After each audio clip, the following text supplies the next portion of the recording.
Hello friends, my name is Sanjeev Kumar Singh. Most welcome है मेरे YouTube channel पे। यदि आप मेरे यूट्यूब चैनल पर नए हैं तो सब्सक्राइब बटन को सब्सक्राइब कर दीजिए और बेल आइकन को दबा दीजिए ताकि हर लेटेस्ट वीडियो का नोटिफिकेशन आपको मिलता रहे। My dear friends, previous video में हम लोग इनडिफिनिट इंटीग्रेशन के बारे में डिस्कस किए थे और इनडिफिनिट इंटीग्रेशन के बहुत सारे प्रॉब्लम भी सॉल्व किए थे। माय डियर फ्रेंड्स, इंटीग्रेशन का एक टॉपिक है डिफिनिट इंटीग्रेशन। ये बहुत ही उपयोगी साबित होता है और बहुत ही इम्पोर्टेंट चैप्टर है। इसके बारे में डिस्कस करेंगे। My dear friends, definite integration चालू करने से पहले हम लोग इनडिफिनिट इंटीग्रेशन का कुछ भाग समझते हैं, उसके बाद डिफिनिट इंटीग्रेशन के बारे में डिस्कस करेंगे। माय डियर फ्रेंड्स, हमारे पास एक indefinite integration F x d x है। जब इसको इंटीग्रेट करते थे तो मान लीजिए कैपिटल एफ एक्स प्लस सी आर्बिट्ररी कांस्टेंट जोड़ते थे। ठीक है माय डियर फ्रेंड्स, यहाँ पर एक आर्बिट्ररी कांस्टेंट जोड़ देते थे, जिसके वजह से इसको हम लोग इनडिफिनिट इंटीग्रेशन बोलते थे। इसको इनडिफिनिट इंटीग्रल बोलते थे। ठीक है my dear friends, arbitrary constant एक जोड़ देते थे, जिसकी वजह से यह f x small f x है, इसको हम इंटीग्रेट करते हैं तो कैपिटल एफ एक्स और प्लस सी एक आर्बिट्ररी कांस्टेंट जोड़ दिए, जिसके वजह से यह आर्बिट्ररी कांस्टेंट जोड़ने की वजह से वह इनडिफिनिट इंटीग्रेशन बन जाता है। माय डियर फ्रेंड्स, यदि इनडिफिनिट इंटीग्रेशन में यदि एक्स का कुछ वैल्यू पुट करते हैं, कुछ लिमिट लगा देते हैं हम लोग, जैसे में इंटीग्रेशन एक्स बराबर a to b small f x d x. ठीक है माय डियर फ्रेंड्स, तो जिसके वजह से एफ एक्स के लिए हम लोग लिमिट पुट कर दिए, जिसकी वजह से यह इनडिफिनिट इंटीग्रेशन जो है वह डिफिनिट में कन्वर्ट हो जाएगा। डिफिनिट इंटीग्रल,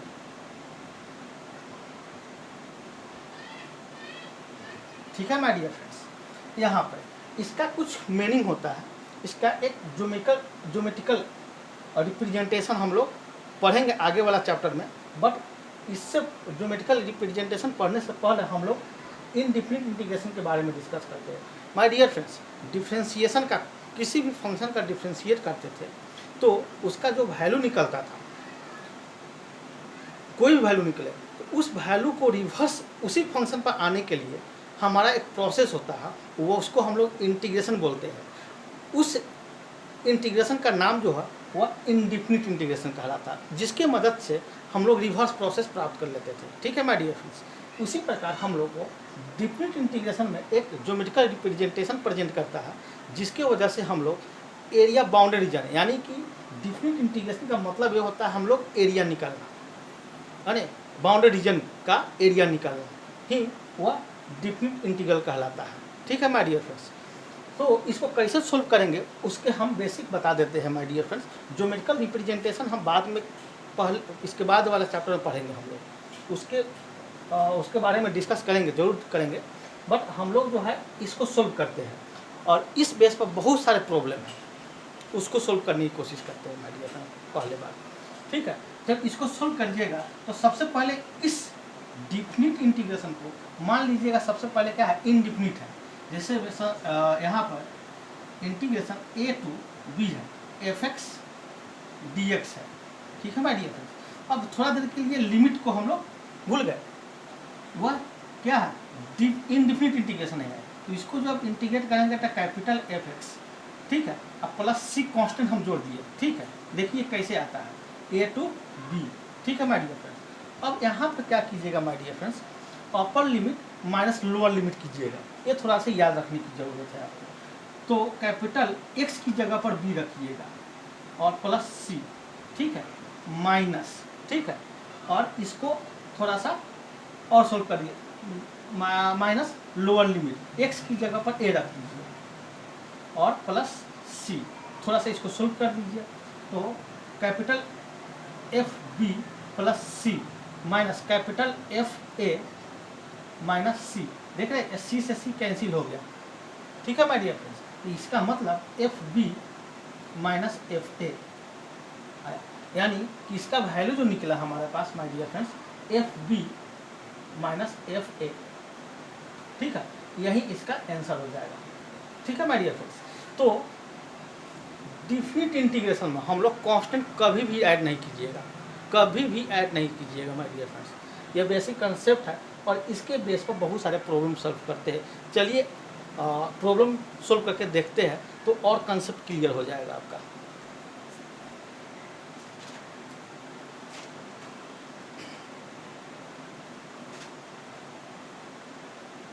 तो माय डियर फ्रेंड्स, इसको जो बोलते हैं हम लोग लोअर लिमिट बोलते हैं, और इसको जो बोलते हैं अपर लिमिट। ठीक है, इसको याद रखिए। ठीक है माय डियर फ्रेंड्स, और चलिए इसके बेस पर कुछ प्रॉब्लम सॉल्व करते हैं।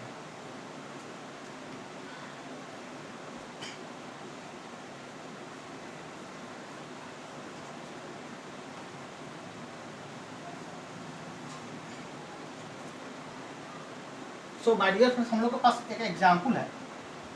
ठीक है माय डियर फ्रेंड्स, वह integration 0 to 3 x square dx है। ठीक है, अब इसको सोल्व कीजिए। तो बस बेसिक जो हम लोग को पता है, integration a to b fx dx is equal to capital Fx,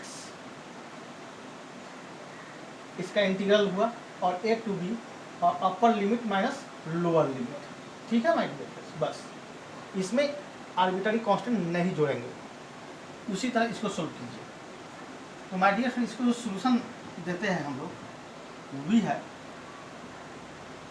दिया हुआ है क्या, integration 0 to 3 x square dx। इसको जब सोल्व कीजिएगा, या सबसे पहले अंदर वाला को सोल्व कीजिए, यानी कि as a indefinite integral solve कीजिए। तो x³/3 क्या, हाँ 0 to 3, और 1/3 क्या है, कांस्टेंट है, इसको बाहर निकाल दीजिए। ठीक है, x³ बच गया 0 to 3, और upper limit minus lower limit, तो 3 का क्यूब माइनस 0 का क्यूब 0 ही होगा, तो 1/3, और ये हो जाएगा 3 × 3 × 3 27। ठीक है, तो 1/3 27, 9 3 का 27, यानी कि 9 आंसर हो जाएगा माय डियर। देख रहे हैं माय डियर, बहुत ही आसान है हमारा डिफरेंट इंटीग्रेशन का प्रॉब्लम सोल्व करना। चलिए और प्रॉब्लम सोल्व करते हैं इसके बाद।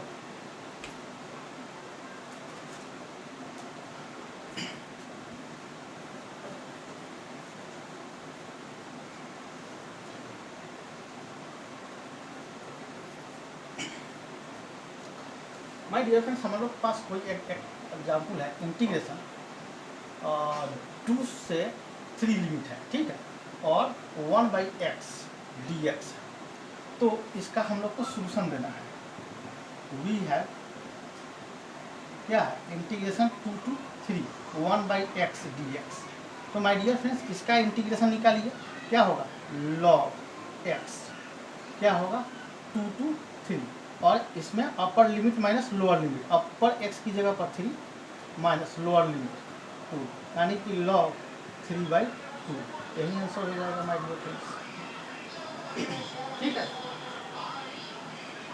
तो बहुत ही आसान है माय डियर फ्रेंड्स, हम लोग को डिफरेंट इंटीग्रल निकालना। बस हमारा इनडिफरेंट इंटीग्रेशन यदि आपको अच्छा से आ रहा है, तो डिफरेंट इंटीग्रेशन भी बहुत ही अच्छे से कर लीजिएगा। चलिए और प्रॉब्लम सॉल्व करते हैं।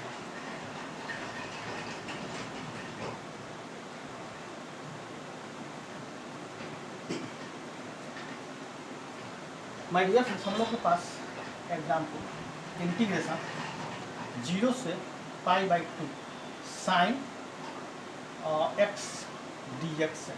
इसका इंटीग्रेशन निकालिए। ठीक है माय डियर फ्रेंड्स, हम लोग के पास है integration 0 to π/2 sin x dx, और sin x का इंटीग्रेशन हम लोग क्या जानते हैं, माइनस cos x 0 to π/2, और माइनस पाई माइनस निकल जाएगा बाहर, और cos x 0 to π/2, और माइनस, और upper limit cos π/2 minus cos 0। ठीक है, तो इसको निकालिए, माइनस cos π/2 कितना होता है, 0 होता है, और cos 0 1 होता है। ठीक है, और माइनस माइनस प्लस, यानी कि इसका 1 आंसर हो जाएगा। ठीक है माय डियर फ्रेंड्स, इसको नोट कीजिए जल्दी जल्दी। ठीक है, चलिए और प्रॉब्लम सॉल्व करते हैं।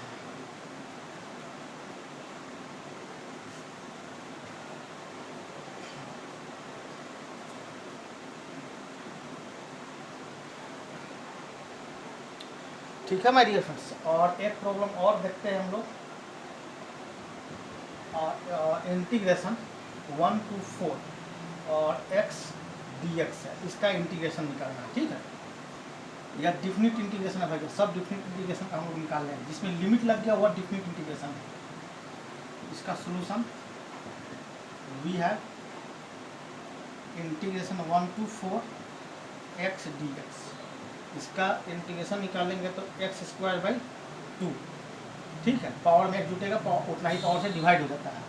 1 to 4 है तो 1/2 बाहर निकाल लो, x² 1 to 4 1/2 और अपर लिमिट घटे लोअर लिमिट, यानी कि 4 का स्क्वायर माइनस 1 का स्क्वायर।